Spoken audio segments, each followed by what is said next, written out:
आपल्या राज्याच्या मंत्री, राज्याच्या बाल विकास कल्याण महिला मंत्री लक्ष्मीताई हेब्बाळकर यांच्याबद्दल सी.टी. रवी यांनी अपशब्द वापरून त्यांचा खूप मोठा अपमान केलेला आहे। हा अपमान फक्त त्यांचाच नाही तर या जगातील प्रत्येक स्त्रीचा, माता भगिनींचा आणि सगळ्या भगिनींचा हा अपमान झालेला आहे। आणि जर राजकारणामध्ये जर महिला जर पुढे जात असेल आणि त्यांना प्रत्येक गोष्टीमध्ये विजय प्राप्त होत असेल तर त्यांना कसे खेचावे याकरता असा हा अपशब्द वापरून त्यांना खेचला जात आहे।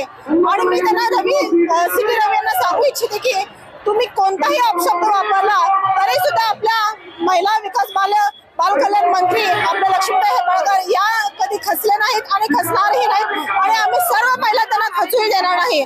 आणि आज जर राजकारणामध्ये जर जनतेचा जर तुम्हाला स्त्रियांचा जर आदर करता येत नसेल तर अशा व्यक्तींनी राजकारणामध्ये येऊ नये आणि त्यांनी आपल्या पदाचा राजीनामा द्यावा।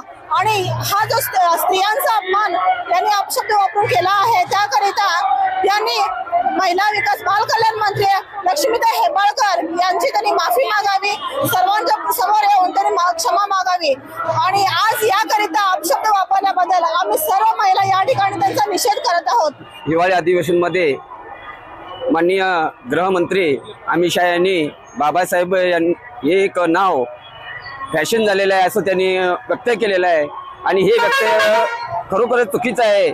आणि हा एक म्हणजे एकदम टोटली चुकीचा असल्यामुळे सर्व दलित व सर्व नागरिक त्यांच्यावरती विरोध करत आहेत।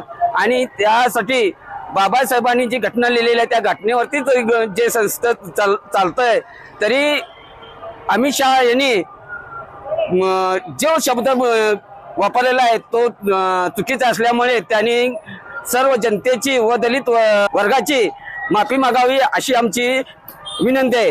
तसेच सी.टी. रवी यांनी बाल कल्याण मंत्री लक्ष्मीताई हेब्बाळकर यांचे सुद्धा त्यांनी अपशब्द बोलून त्यांनी जो आमच्या स्त्रीचा अपमान केलेला आहे तो पण फार गंभीर याचा आहे तरी त्यांनी हा शब्द सुद्धा वापरू नये आणि त्यांनी सुद्धा याच्यावरती माफी सर्व काँग्रेस पक्षाची माफी मागून त्यांचं सदस्यपद रद्द करावं अशी माझी विनंती आहे।